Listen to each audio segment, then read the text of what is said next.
Assalamualaikum warahmatullahi wabarakatuh. Kami dari kumpulan 23 ingin membentangkan tajuk keberkesanan pembelajaran dan pengajaran PDP secara dalam talian dalam kalangan pelajar UKM.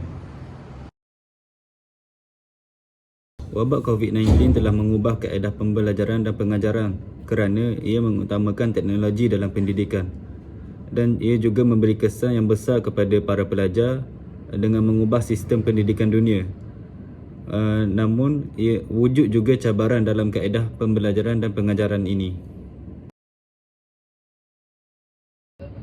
Untuk objektif pula, yang pertama adalah menilai tahap kemahiran pelajar UKM dalam penggunaan pelantar talian berkaitan pembelajaran dan pengajaran PDP. Yang kedua, mengenal pasti kesan pembelajaran dan pengajaran PDP secara atas talian dalam kalangan pelajar UKM. Dan objektif yang ketiga adalah mengkaji cabaran pembelajaran dan pengajaran PDP secara atas talian dalam kalangan pelajar UKM.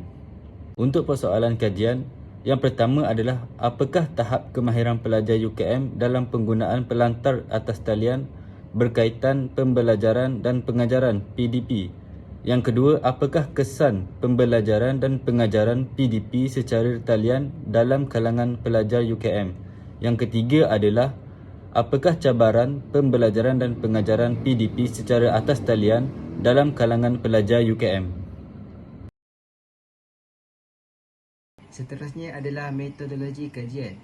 Di bawah metodologi kajian, kami menggunakan reka bentuk kajian berbentuk kuantitatif. Menurut Muhammad Majid Koting 2017, beliau menyatakan dalam membentuk kajian berbentuk kuantitatif ini boleh dilaksanakan dengan dua kaedah, iaitu meliputi pemerhatian dengan melaksanakan catatan menggunakan rekod atau senarai semak. Kaedah digunakan bagi kajian yang melibatkan turun ke lapangan, dan yang kedua pula adalah meliputi kaedah tinjauan data ataupun dikenali sebagai borang soal selidik. Reka bentuk kajian sangat penting bagi sesebuah kajian itu. Hal ini kerana ianya sebagai satu panduan untuk memastikan objektif kajian tercapai, seterusnya menjawab persoalan kajian. Oleh itu, penetapan reka bentuk kajian amatlah penting sebagai kaedah yang digunakan dalam mendapatkan maklumat daripada subjek kajian. Oleh hal demikian, bagi mencapai kajian ini, kami menggunakan dua kaedah, iaitu instrumen kajian dan analisis dokumen. Yang pertama adalah instrumen kajian, yang mana kami akan menggunakan borang soal selidik sebagai instrumen kajian kerana ianya lebih mudah dan efektif.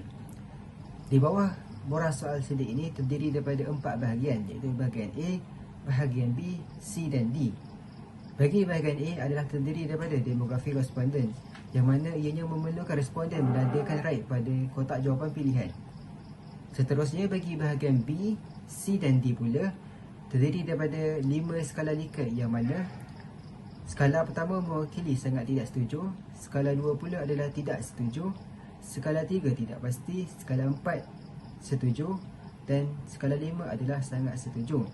Data ini akan dianalisis secara deskriptif dengan menggunakan peratusan, skor, min dan sisihan piawai yang akan dilakukan apabila telah mendapat maklum balas daripada responden.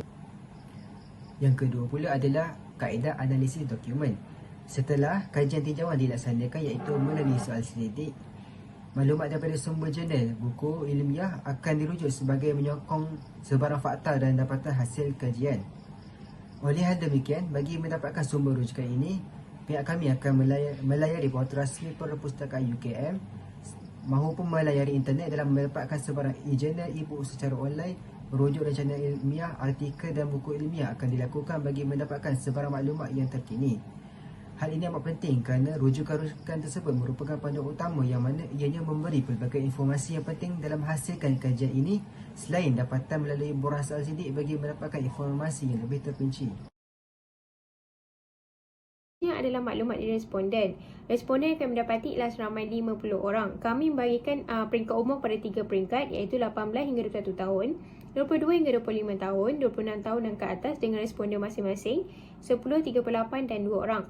Manakala daripada 50 orang responden tersebut datang daripada 4 pecahan kumpulan kaum, iaitu Melayu 48 orang, Cina 1 orang, India dan 1 orang Bumiputera Sabah. Majoriti daripada mereka adalah daripada pelajar FSSK, iaitu ramai 19 orang. Akhir sekali, daripada 50 orang, kami dapati bahawa responden adalah daripada mahasiswa tahun kedua. Seterusnya ialah objektif yang pertama iaitu tahap kemahiran pelajar UKM dalam penggunaan atas talian berkaitan dengan PDP. Berdasarkan jadual dikemukakan yang berkaitan dengan pengajaran dan pembelajaran PDP. Soalan yang pertama, sebanyak 13 orang responden bersetuju dan 35 orang sangat bersetuju iaitu masing-masing 26% dan 70% dengan pernyataan bahawa mereka lebih banyak menggunakan PDP atas talian.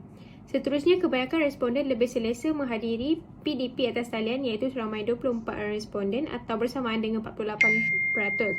Selanjutnya, seramai 16 responden iaitu 32% menyuarakan bahawa mereka semakin berminat untuk belajar atas talian. Dalam pada itu, bagi pernyataan pelajar mampu menyiapkan tugasan yang diberi pengajaran dan pembelajaran dalam talian telah memudahkan mereka iaitu seramai 23 orang bersamaan 46% daripada jumlah keseluruhan. Kualiti 42 orang responden iaitu 84% bersetuju bahawa mereka mengetahui cara untuk menggunakan Zoom, Google Meet, Microsoft Teams dan sebagainya bagi menghadiri kelas atas talian.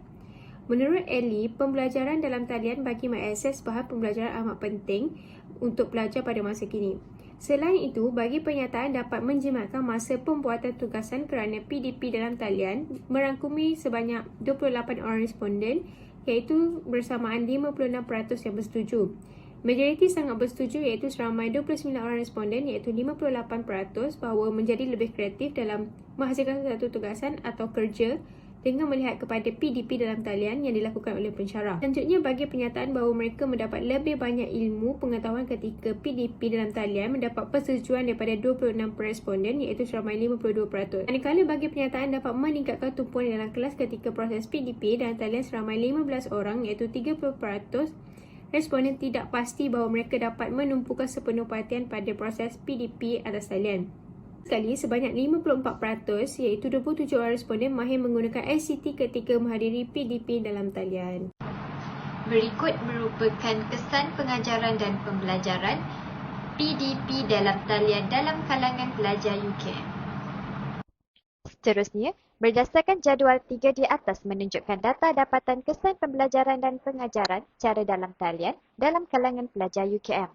Bagi penyataan penggunaan pengajaran dan pembelajaran dalam talian dapat meningkatkan kemahiran dan pengetahuan pelajar mengenai sistem ICT, seramai 34 responden bersamaan dengan 68% sangat bersetuju dengan pernyataan ini dan menjadikan ianya soalan persetujuan yang paling ramai. Ini dapat dibuktikan kerana terdapat banyak perisian yang digunakan untuk mengadakan PDP dalam talian seperti PowerPoint, Microsoft Word dan sebagainya sepanjang tempoh PDP secara dalam talian.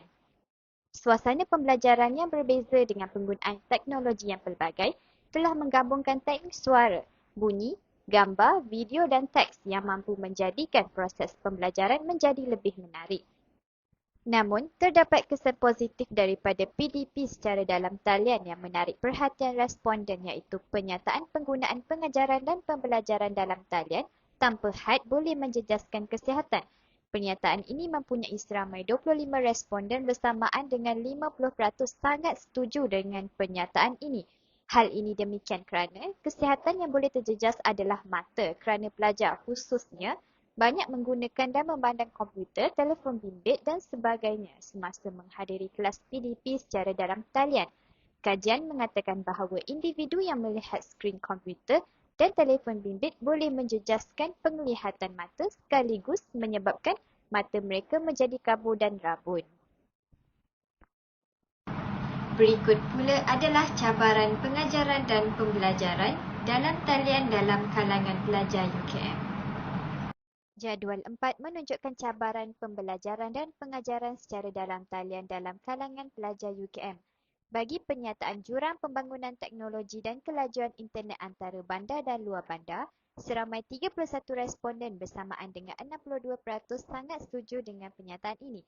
Ini dapat dibuktikan dengan pengajaran dan pembelajaran dari rumah dan secara dalam talian mempunyai dua halangan, sama ada kemampuan ibu bapa menyediakan telefon bimbit atau komputer serta tablet atau campaian internet yang lemah dan tidak stabil. Kebanyakan pelajar UKM juga mengalami masalah kewangan di mana model komputer riba dan telefon pintar yang lama menjadikan mereka sukar untuk mengakses masuk ke kelas PDP secara dalam talian. Selain itu, kawasan tempat tinggal yang tiada atau kurang mendapat capaian internet menjadikan mereka suka untuk menghadiri kelas PDP dalam talian dan menyiapkan tugasan yang diberikan oleh pensyarah. Seterusnya, pernyataan yang telah mengutip banyak sangat setuju adalah persekitaran atau keadaan yang tidak kondusif bagi pelajar untuk belajar dalam talian kerana seramai 18 responden bersamaan dengan 36% sangat setuju dengan pernyataan ini. Persekitaran pembelajaran yang kondusif merupakan faktor yang tergolong dalam motivasi ekstrinsik bersama-sama dengan penghargaan dan aktiviti pembelajaran yang menarik. Persekitaran yang kondusif sangat penting bagi pelajar untuk fokus dalam kelas PDP secara dalam talian. Persekitaran yang tidak kondusif akan mengganggu pelajar untuk kekal fokus dan memberi tumpuan sepenuhnya kepada kelas, yang akhirnya akan mendorong kepada ketidakfahaman mengenai sesuatu topik yang diajarkan oleh pensyarah.